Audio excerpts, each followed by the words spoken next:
बिस्मिल्लाहिर्रहमानिर्रहीम। अस्सलाम वालेकुम स्टूडेंट्स। हम फेडरल बोर्ड पार्ट 2 का फर्स्ट स्टेट का लेक्चर स्टार्ट करने लगे हैं। तो हमारा आज का जो टॉपिक है ना वो है बेटा, हम इसमें पढ़ेंगे सीबीएस के बारे में। ठीक है। यानी कि लास्ट टाइम जो हमारा था सिस्टम वो रिस्पायरेटरी सिस्टम था, और आज का जो हमारा सिस्टम है ना वो हमारे पास है सीवीएस, कार्डियोवेस्कुलर सिस्टम। तो इसकी हम ब्रीफली तौर पर यानी कि इसकी शॉर्ट स्ट्रक्चर और इसके फंक्शन डिस्कस करेंगे। और जो हमारा मेन टॉपिक है वो इससे रिलेटेड डिजीज है। ठीक है, जिसको हम पढ़ेंगे इस सेकेंड ईयर में। आपने इसको फर्स्ट एड में पढ़ना है, फिर आप उस डिजीज के लिए आपने फर्स्ट एड क्या जो होती है प्रोवाइड कर सकते हैं। तो सर्कुलेटरी सिस्टम, जिस तरह जिसको हम सीवीएस भी कहते हैं बेटा, आप जानते हैं ये एक ब्लड सर्कुलेटरी सिस्टम होता है जो कि ब्लड को पंप करता है from heart to lungs to get the oxygen. अब जब ऑक्सीजन ब्लड के अंदर चली जाती है तो वो ऑक्सीजनेटेड ब्लड होता है। अब ऑक्सीजनेटेड ब्लड फिर हार्ट जो होता है वो सेंड करता है आर्टरीज के through to rest of body. ठीक है। तो यानी कि आर्टरीज जो होती हैं वो ऑक्सीजनेटेड ब्लड को हमारे हार्ट से बॉडी की तरफ लेकर जाती हैं। उसके बाद जो हमारी वेन्स होती हैं वो क्या करते हैं बेटा, कैरी करती हैं poor oxygen blood, means deoxygenated blood. ठीक है, back to heart to start the circulation process. Circulatory system जो होती है क्रिटिकल होता है हमारी हेल्थी ऑर्गन्स, मसल्स, टिश्यू सबके लिए। सर्कुलेटरी सिस्टम्स के अंदर जो हमारे पास मेजर पार्ट्स है बेटा, जैसे कि आप जानते हैं उसमें हार्ट है जो ब्लड को पंप करता है, ब्लड वेसल्स जिसमें आर्टरीज, वेन्स एंड कैपिलरीज हैं, और ब्लड। ब्लड क्या होता है, इसमें रेड ब्लड सेल्स होते हैं बेटा, व्हाइट ब्लड सेल्स होते हैं, इसमें प्लाज्मा होता है और इसमें प्लेटलेट्स होते हैं। हार्ट क्या होते हैं, सेम वही। इसका मैं आप लोगों को ऑलरेडी पता है, हमने फर्स्ट ईयर में एनाटॉमी भी पढ़ा था, तो थोड़ा सा मैं बता देती हूँ कि ब्लड को पंप करता है और आमतौर पर कितना करता है कि बीटिंग अबाउट 60 to 100 टाइम पर मिनट, जो नॉर्मल हमारी हार्ट बीट होती है। ठीक है। हर हार्ट बीट के साथ हर एक सेल्स को हमारा हार्ट जो होती है वो ब्लड प्रोवाइड करता है। ब्लड के साथ साथ ऑक्सीजन, अदर न्यूट्रिएंट्स हमारी पूरी बॉडी की तरफ जाते हैं। और हमें ये भी पता है कि टू हमारे चैम्बर्स होते हैं टॉप के ऊपर हमारे हार्ट में, और हार्ट के जो दो चैम्बर्स होते हैं वो बॉटम में होते हैं। टू बॉटम चैम्बर्स जो होते हैं वो राइट और left ventricles. These pump blood out of heart. ठीक है, यानी कि वेंट्रिकल जो होते हैं वो हार्ट के बाहर ब्लड को पंप करते हैं। अ वॉल्व जिसको हम कहते हैं interventricular septum is between two ventricle, दोनों वेंट्रिकल्स को सेपरेट करने के लिए एक वॉल्व होती है। The two top chamber are right atrium and left atrium. ठीक है, वेंट्रिकल्स को हम बॉटम चैम्बर कहेंगे और जो हमारे एटेरियम होते हैं वो हमारे टॉप चैम्बर होते हैं। ये क्या करते हैं, they receive the blood entering the heart. Wall जो इन दोनों को सेपरेट करती है उसको हम इंटर एटेरियल सेप्टम कहते हैं। अच्छा, उसके बाद नेक्स्ट हमारे पास है बेटा, these arteria are separate from ventricles. अब जो आर्टेरिया और वेंट्रिकल्स को आपस में सेपरेट कर रही होती हैं उसको हम कहते हैं वॉल्स कहते हैं, जिसको हम ए वी वॉल्स या हम उसको कहते हैं आर्टेरियो वेंट्रिकुलर वॉल्स। अब ये वॉल्स कौन से बेटा, एक इसमें ट्राई कैस्पिड वॉल होता है जो सेपरेट करता है राइट आर्टेरियम को फ्रॉम द राइट वेंट्रिकल। उसके बाद हमारे पास माइट्रल वॉल्स होते हैं बेटा जो सेपरेट करते हैं लेफ्ट आर्टेरियम को फ्रॉम द लेफ्ट वेंट्रिकल। इसके अलावा दो वॉल्स होती हैं also separate ventricle from large blood vessels that carry the blood leaving the heart. वो कौन से होते हैं, वो पल्मोनरी वॉल्स होते हैं। एक है हमारे पास pulmonic valves is between right ventricle and pulmonary artery which carry blood to the lungs. एक होता है aortic valves, it is between left ventricles and aorta which carry blood to the body. उसके बाद हमारी ब्लड वेसल्स हैं, जैसे कि हमने फर्स्ट ईयर में पढ़ा था बेटा, तीन तरह की हैं। आर्टरीज है, ये थिन होती हैं। जो हमारी वेन्स होती हैं वो थिक होती हैं। आर्टरीज ऑक्सीजनेटेड ब्लड को कैरी करती हैं, जो वेन्स होती हैं वो डी ऑक्सीजनेटेड ब्लड को कैरी करती हैं। आर्टरीज हार्ट से ब्लड को बॉडी के रेस्ट ऑफ पार्ट की तरफ लेके जाती हैं, जबकि जो हमारी वेन्स होती हैं वो हमारे ब्लड को बॉडी के बाकी हिस्सों से हमारे हार्ट की तरफ लेकर आती हैं। उसके बाद हमारी कैपिलरीज है बेटा। कैपिलरीज क्या होती हैं, ये ब्रीक नेटवर्क होता है स्मॉल आर्टरीज को और स्मॉल वेन्स जिसको हम कहते हैं विनोल्स, और स्मॉल आर्टरीज जिसको हम कहते हैं आर्टरियोल्स, उन दोनों को आपस में कनेक्ट करती हैं। कैपिलरीज की थिन वॉल्स होती हैं जो कि अलो करती हैं oxygen, carbon dioxide, nutrient and based product to pass into and out of the sales.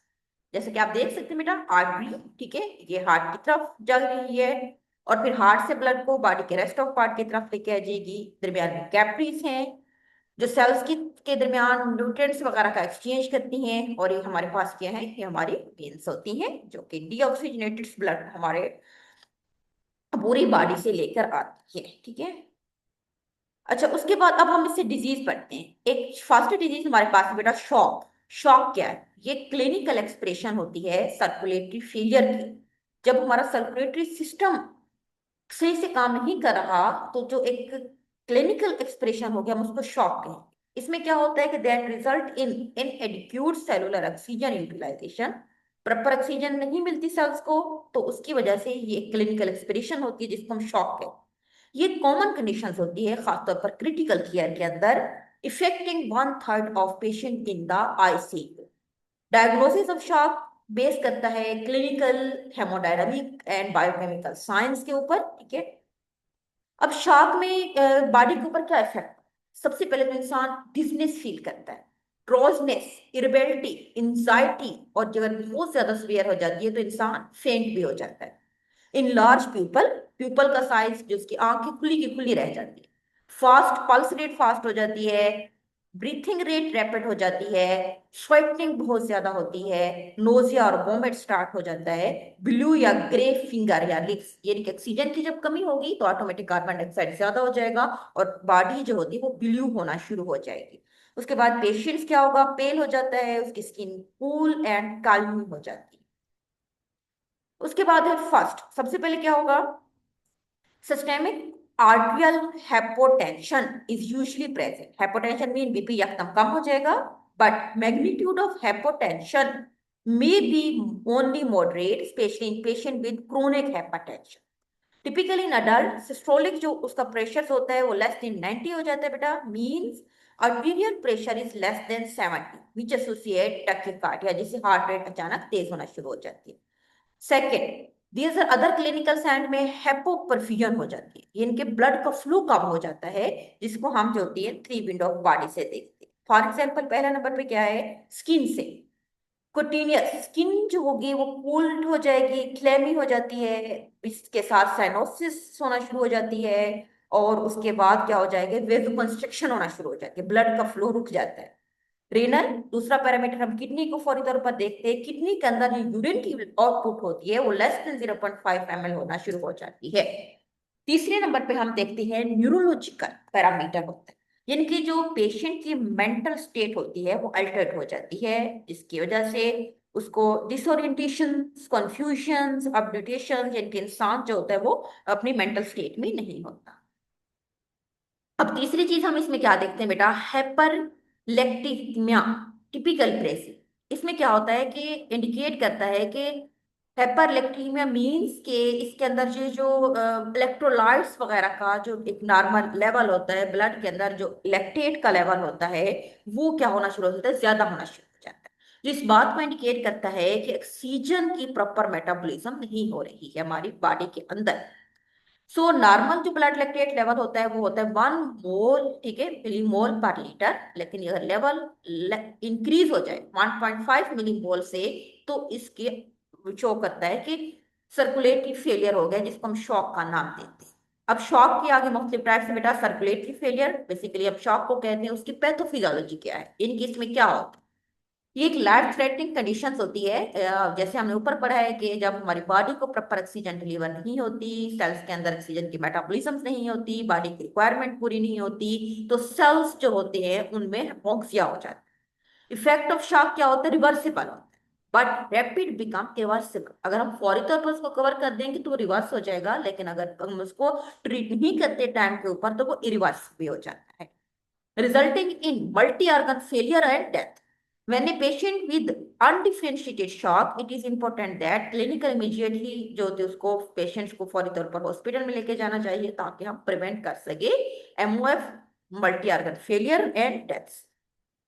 Shock same बेटा state of cellular and tissue hypoxia due to either या तो रिड्यूस ऑक्सीजन डिलीवरी की वजह से होती है, या ऑक्सीजन की कंजप्शन अगर इंक्रीज हो जाती है, या इनएडिक्वेट ऑक्सीजन यूटिलाइजेशन है, या इन तमाम का कॉम्बिनेशन भी हो सकता है। ठीक है। एपिडेमोलॉजी क्या है बेटा? एपिडेमोलॉजी मीन के जो शॉक होता है, ठीक है, वो कहाँ पे फैलता है। सेप्टिक शॉक एक शॉक की एक टाइप है, मोस्ट कॉमन फॉर्म होती है शॉक में से, और आमतौर पर उन पेशेंट के दरमियान होती है जो आईसीयू में एडमिट होते हैं, ठीक है। और इसके साथ साथ फिर उनको कार्डियोजेनिक भी हो सकता है, हेपोवोल्मिक शॉक होता है, ऑब्स्ट्रक्टिव शॉक इसकी वजह से होती है। यानी कि पहले नंबर पे शॉक है, फिर उसके आगे फर्दर टाइप्स होती है। तो इसमें हम देखते हैं कि कार्डियोजेनिक शॉक का ट्रीटमेंट क्या है। ट्रीटमेंट होता है कि हमने ब्लड प्रेशर को रिस्टोर करना है, जब बीपी एकदम लो होता है, हार्ट के फंक्शन को हमने रिस्टोर करके आना होता है, ऑक्सीजन की रिक्वायरमेंट को पूरा करना होता है। इमरजेंसी और शॉर्ट टर्म ट्रीटमेंट में हमने क्या करना है बेटा? ऑक्सीजन को फौरी तौर पर डिलीवर करना है, ऑक्सीजन मास्क के थ्रू। ब्रीथिंग रेट को हमने असिस्ट करना है, वेंटिलेटर हम यूज कर सकते हैं, आईवी हम फ्लूइड देंगे, हम ऐसी मेडिकेशंस देंगे जो ब्लड प्रेशर और हार्ट के फंक्शंस को नॉर्मल लेके आती हैं। उसके बाद हम इसमें डिपेंड अपॉन द कॉज क्या है कि कार्डियोजेनिक शॉक की, तो हम कुछ ड्रग्स भी दे सकते हैं। फॉर एग्जांपल, अगर कोई क्लॉट बन जाता है जिसकी वजह से ब्लड का फ्लो रुक जाता है, तो उस हम क्लॉट बस्टिंग ड्रग्स देंगे, जैसे कि टिश्यू प्लाज्मिनोजन एक्टिवेटर डिसॉल्व करता है बेटा कॉर्निया आर्टरी क्लॉट को। हम एंटी क्लॉटिंग्स देते हैं जिसमें एस्पिरिन है, हेपरिन है, उसके बाद हमारे पास है क्लोपिडोग्रिल है। ये मुख्तलिफ ड्रग्स होते हैं, ठीक है, जो क्लॉट की ब्रेक डाउन करते हैं। ड्रग हम ऐसे देंगे जो हार्ट की पंपिंग एबिलिटी को इंक्रीज कर देंगे, जैसे कि डोपामीन, नॉरएपिनेफ्रिन है, ड्यूबुटामीन है, ये सारे। हम नाइट्रोग्लिसरीन देंगे बेटा, जो वेसोडाइलेटर का काम करती है, हमारी ब्लड वेसल्स को रिलैक्स करती है। The drug that decrease the heart workload and pain, जो एंजाइटी को कम करते हैं, हम वो भी दे सकते हैं, ठीक है। अगर मेडिकेशन स्टेबलाइज नहीं कर रही पेशेंट, तो फिर हमने पेशेंट को टेम्परेरी तौर पर सर्जरी की तरफ लेके आना होता है। और सर्जरी भी हमारे पास मुख्तलिफ ऑप्शंस होते हैं, इन्वेसिव भी होती हैं, नॉन इन्वेसिव सर्जरी भी होती हैं। तो इसमें फ्यू ऑप्शंस हैं, जैसा कि इन्होंने लिखा हुआ बेटा, इंट्रा एओर्टिक बलून पंप। ये एक बलून टाइप पंप होता है जिसको आर्टरीज के अंदर रखा जाता है। एओर्टिक आर्टरी मीन जो हार्ट की मेन आर्टरी है, एक थिन फ्लेक्सिबल ट्यूब्स के थ्रू, जिसको हम कैथेटर कहते हैं। बलून क्या करता है? इन्फ्लेट करता है और डिफ्लेट करता है ताकि वो ब्लड को पंप कर सके। इम्पीला हार्ट पंप होता है बेटा, ये क्या करता है? ये भी कैथेटर्स के थ्रू आर्टरीज में डिलीवर करता है। स्मॉल पंप होता है जिसको हम इम्प्लांटेड करते हैं in left side of heart. It draw oxygenated blood from the heart and push it to the body. उसके बाद बेटा ईसीएमओ है, एक्स्ट्रा कॉर्पियल मेम्ब्रेन ऑक्सीजनेशन। ये एक एक्सटर्नल डिवाइस होता है जो हम यूज करते हैं to pump the blood and oxygen, ठीक है, allowing your heart and lungs to rest. ये तो थे हमारे पास शॉर्ट टर्म ट्रीटमेंट। कुछ लॉन्ग टर्म ट्रीटमेंट भी होते हैं बेटा कार्डियोजेनिक शॉक के पेशेंट्स के लिए, जिसमें हमारे पास कॉर्नियल बाईपास सर्जरी करते हैं, ठीक है, परिक्यूटेनियस कॉर्निया इंटरवेंशंस करते हैं, ताकि हम हमारे पास जो नॉर्मल हार्ट रिथम वगैरह है उसकी ट्रीटमेंट्स भी हम कर सकते हैं। जैसा कि हम कार्डियोवर्जन मेडिकेशंस देते हैं जो हार्ट को रीसेट कर देती है, रिस्टोर करती है नॉर्मल हार्ट में। पेसमेकर बेटा स्मॉल इलेक्ट्रिकल डिवाइस होते हैं जो हार्ट बीट को रेगुलेट करते हैं। कैथेटर एब्लेशंस, ये भी एक इन्वेसिव प्रोसीजर होता है जो इलेक्ट्रिकल पाथवे प्रोवाइड करता है ताकि हार्ट रेट की जो एक इरेगुलरिटी है उसको हम नॉर्मल कर सके। ये तो कार्डियक शॉक थी, उसकी हमने कुछ ट्रीटमेंट्स पढ़ी थी। नेक्स्ट हमारे पास है हेपोवॉल्मिक शॉक। हेपो मीन कम, वॉल्मिक मीन जब जो वॉल्यूम होता है हमारे ब्लड का, तो वो कम हो जाता है। हेपोवॉल्मिक शॉक सीरियस मेडिकल प्रॉब्लम होता है जिसको इमीडिएट ट्रीटमेंट की जरूरत होती है। हेपोवॉल्मिक क्या बेटा कि डेंजरस कंडीशन होती है जिसमें हमारा heart can not get your body the blood it needed. Body को जितनी ब्लड की जरूरत है, हमारा हार्ट उसको वो ब्लड प्रोवाइड नहीं कर रहा।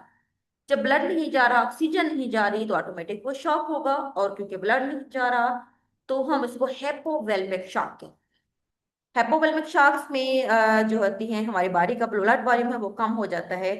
और इसको डायग्नोज करते हैं कि हम इसको कैसे इंक्रीज कर सकते हैं, ठीक है। और फ्लूइड्स का इंटेक ज्यादा से ज्यादा करना चाहिए। Loss of fluid from the body, जैसे कि स्वेटिंग की फॉर्म में है, डायरिया की फॉर्म में होता है, ये कोई भी अदर इफेक्ट हो सकता है, तो इसकी वजह से हेपोवॉल्मिक शॉक हो सकता है। फीवर दिन 1 out of every 1,000 people get some type of shock, ठीक है। Hypovolaemic second most common types होती है शॉक की, और खासतौर पर डायरिया बच्चों में बहुत ज्यादा होती है।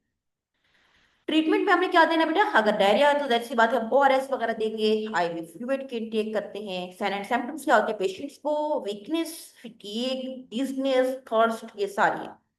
डायग्नोज में हमने क्या करना है, ब्लड टेस्ट करने होते हैं, सीबीसी वगैरह, ठीक है। उसके बाद उसके यूनिट टेस्ट करने होते हैं, एक्सरे एमआरआई वगैरह भी हम कर सकते हैं। हमारी बॉडी के ऊपर हाइपोवोलेमिक शॉक का क्या इफेक्ट पड़ता है बेटा? बॉडी के तमाम आर्गन के ऊपर इसका इफेक्ट पड़ेगा, और मल्टीपल आर्गन फेलियर्स भी हो सकती है। और हमारा ब्लड बॉडी के अंदर तकरीबन 7% हमारी बॉडी वेट का होता है, विच इज अबाउट 5 लीटर या 1.3 gallon in some whose weight is 70 kg या 154 पाउंड। नॉर्मल हमने एक लिमिट बताई है कि हमारी बॉडी में नॉर्मल ब्लड कितना होना चाहिए, ठीक है। अगर हाइपोवोलेमिक शॉक में क्या होता है कि लार्ज लॉस ऑफ ब्लड और फ्लूइड, तो 4 स्टेज में होता है। स्टेज 1 में क्या होता है कि अगर हमारी बॉडी में 15% बॉडी ब्लड लॉस हो जाता है, blood pressure and heart rate still normal होती है इस पॉइंट के ऊपर, मीन कि अगर 15% ब्लड का लॉस होता है हमारी बॉडी के अंदर, तो हमारी हार्ट रेट अभी नॉर्मल है, ब्लड प्रेशर भी नॉर्मल है। स्टेज 2 में क्या है, अगर 15 से 30% ब्लड हमारी बॉडी से लॉस हो जाता है, तो इसमें हमारी हार्ट रेट जो होती है फास्ट होना शुरू हो जाती है।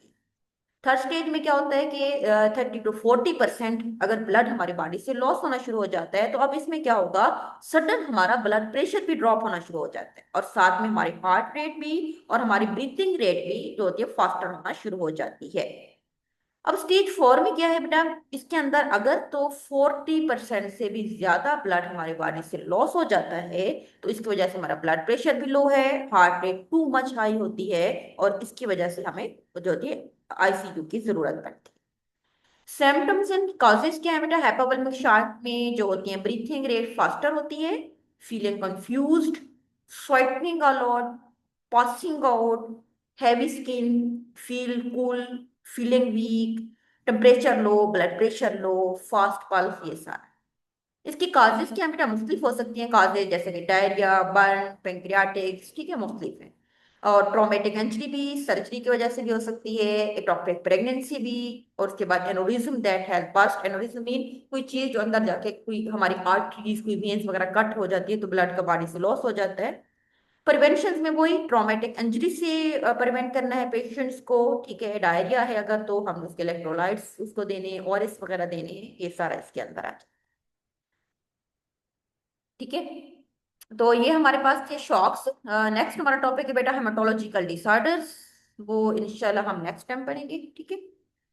तो ये बल्कि हेमाटोलॉजिकल आर्टर्स हम देख लेते हैं। नाम से शो है, हेमाटोलॉजिकल डिसऑर्डर्स मीन जो ब्लड की प्रॉब्लम्स होते हैं, खासतौर पर हमारे red blood cells, white blood cells में, हमारे प्लेटलेट्स में, हमारे बोन मैरो, स्प्लेन्स, ये सब इसमें आ जाते हैं। चिल्ड्रन जो होती हैं उनको ब्लड डिजीज बहुत ज्यादा होती है, जैसे थैलेसीमिया हो जाता है बेटा, अनीमिया, ठीक है, हेमोफीलिया, ये मुख्तलिफ इसकी कंडीशंस हैं जिसमें ब्लड की कमी हो जाती है पेशेंट्स के अंदर। हेमाटोलॉजिकल डिसऑर्डर्स में जो डिसऑर्डर जो हमारे ब्लड स्प्लेन बेसिकली है जहां से ब्लड बनता है, इसी तरह हमारे ब्लड वेसल्स, हमारा लिम्फेटिक सिस्टम्स, इन सब के ऊपर हेमाटोलॉजिकल डिसऑर्डर इफेक्ट करते हैं। स्प्लेन में प्रॉब्लम आती है तो हेमाटोलॉजिकल डिसऑर्डर्स होती हैं, टू मच लार्ज हो जाती है, समटाइम वर्क करना सपोर्ट हो जाती है, जिसकी वजह से प्लेटलेट्स का लेवल कम हो जाता है, और इसकी वजह से अनीमिया होता है। इसी तरह लिम्फेटिक कंडीशंस में जो हमारा लिम्फेटिक सिस्टम होता है वो प्रॉपर काम नहीं करता, जिसकी वजह से हमारी बॉडीज को जो व्हाइट ब्लड सेल्स होते हैं वो कम हो जाते हैं, abnormally formed blood vessels, abnormally formed blood cells, यानी कि ब्लड सेल्स बंद तो नहीं होते लेकिन वो नॉर्मल नहीं होते, जिसकी वजह से फिर जैसे हम कह सकते हैं कि अनीमिया की मुख्तलिफ टाइप्स होती है बेटा। एक हमारे पास होती है हेमोलिटिक अनीमिया, उसमें आरबीसी की ब्रेकडाउन हो जाती है, ठीक है। इसी तरह सिकल सेल अनीमिया होती है, और इसी तरह स्फेरोसाइटोसिस होती है, जिसमें ये सेल्स का साइज, उनकी शेप, ये सब कुछ उसमें चेंज हो जाता है। इसी तरह थ्रोम्बोसाइटोपेनिया, प्लेटलेट्स का काउंट कम हो जाता है, ठीक है। तो इसकी वजह से फिर क्या होगी कि शॉर्टनेस ऑफ ब्रीथ होगी, हार्ट रेट रैपिड हो जाएगी, पेशेंट की बॉडी पेल हो जाएगी, lack of energy and easy bruising. Diagnose and treatment क्या है, डॉक्टर के पास आप जाते हो, मेडिकल हिस्ट्री वो लेता है बेटा। डायग्नोज में आपके ब्लड टेस्ट होते हैं, सीबीसी कंप्लीट, जिसमें आरबीसीज, डब्ल्यूबीसीज, प्लेटलेट्स वगैरह को काउंट किया जाता है, एचबी का लेवल चेक किया जाता है, ठीक है। ये सारी चीजें इसके अंदर। तो ये हमारा टॉपिक्स था बेटा, जिसमें हमने सीरियस के बारे में देखा, हमने शॉक के बारे में देखा, और हमने हेमाटोलॉजिकल डिसऑर्डर्स को डिस्कस किया था। नेक्स्ट टाइम हमारे पास एनाफिलैक्सिस है, वो हम इंशाल्लाह नेक्स्ट लेक्चर में डिस्कस करेंगे। अल्लाह हाफिज।